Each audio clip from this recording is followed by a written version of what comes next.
Well, hello and welcome to the Homemade Songwriter. I'm Matt, and today I'm going to write some background music for our YouTube videos. So we do a lot of songwriting on this channel, whether it's original songs or holiday songs, or recently I wrote some outro music for our channel.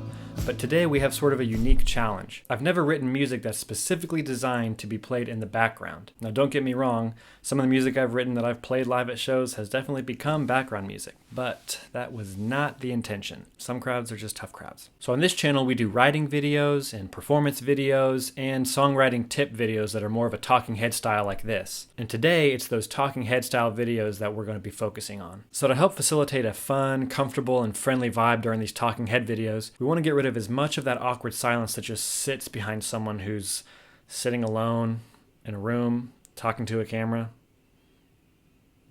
like a crazy person. And background music is the best way to fix that. So just like Austin mentioned in his last video, check it out, he was talking about some instrumental tracks that were listed in his Spotify Wrapped list, and he mentioned how instrumental music and soundtrack music plays a really important and difficult role in that it has to seek to tell the story without using any words. Background music, even in a YouTube video, serves to tell the story just as much as the on-screen visual media does. It sets the mood, keeps things interesting, and smooths over a lot of those transitions. So, there are 3 marks that I'm aiming to hit with this piece of music. Number 1, on this channel we want to set a tone of being relatable and friendly. So we want our talking head videos to feel like you're talking to a friend about music. So we want this music to reflect that. We want something upbeat, maybe acoustic instruments, something in that vein. Number 2, background music needs to be interesting, but not too interesting. Otherwise, it'll pull attention away from the main thing happening on screen. So with that in mind, we need to have something simple and not overly melodic. And number 3, one background music track should be able to get cut up and serve a lot of different functions. So writing something that changes, grows,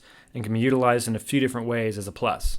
Okay, with that all out of the way, let's start writing. Just a quick sip of my creativity. That's a bad joke.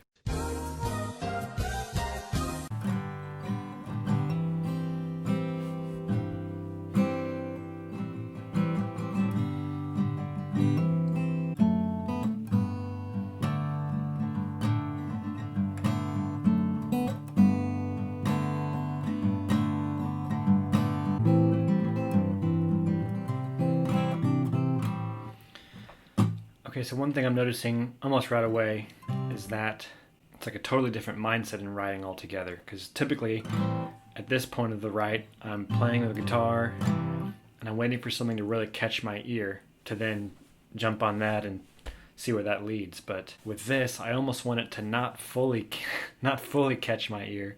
Like it has to carry a tone and carry a feeling, but not so strongly that it causes me to lean in, you know, as a listener. Wonder if fingerstyle is a bad idea. If it's too intricate.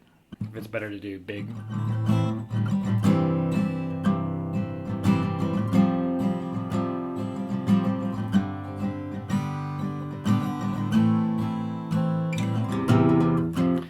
that's the other thing is, I feel like I don't want to have a lot of chord movement, because every time the chord changes, that's something that draws the ear's attention and pulls it away. This is kind of like when you're playing in a worship band at church and the pastor's praying and you're playing music in the background, but you don't want to be playing something that's so cool that it's distracting from the prayer. It's kind of like that same mindset, except I'm not trying to play music here that's really like causing like reflection. I'm trying to keep it upbeat, keep it lively. This is a balancing act. Let me try the open tuning. I've got this tuned to an open D.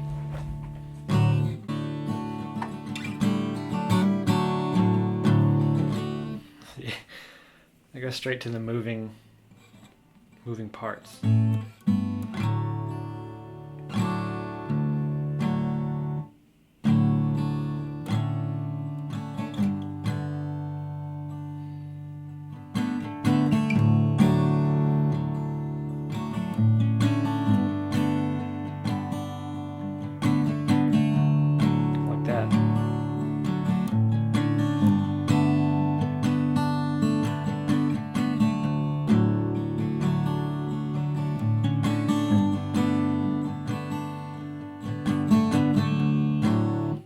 I like that. that's kind of cool.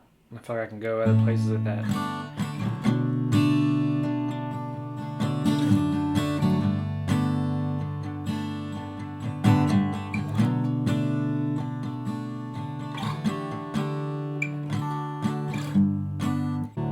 Okay, let's just start recording. Ooh. Let's open up a Pro Tools session here. First, I'm just going to go ahead and lay down that guitar. And I'm just going to play on it, see what happens. See where my ears take me. And then I'll kind of cut it up from there. Should I have set all this up before I started recording? Yes. But did I? Nope. Headphones. The joys of a small bedroom studio. In case you can't see that, I've got my blue mic here. That's the brand and the color.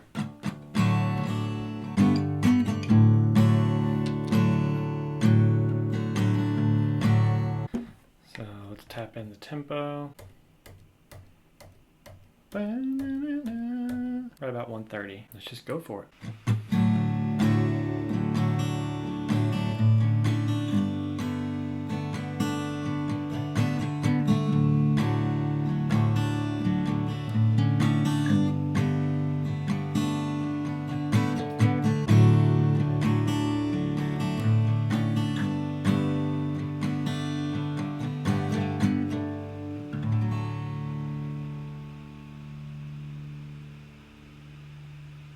Cool.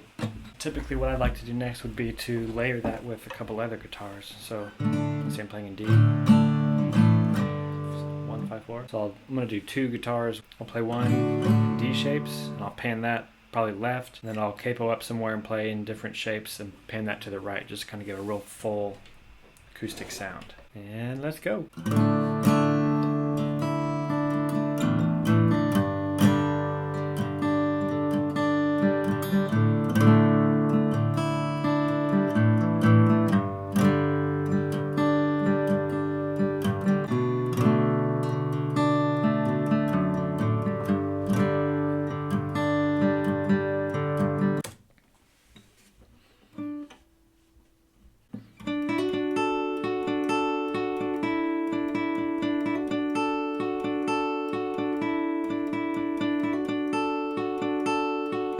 That does it for the kind of more percussive guitar parts. So I want kind of something that's more long, because all these are pretty boom, jam, boom, dun, dun, jam. They're kind of broken up with drum patterns.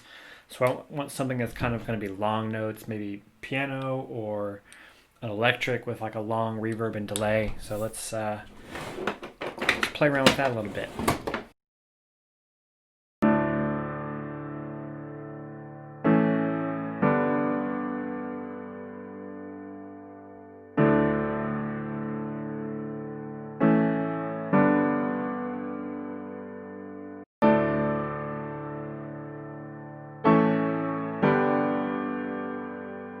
That's kind of a cool effect.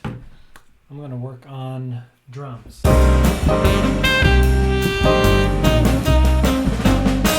Okay, I keep finding myself obsessing over these little drum parts and the minutia of the track.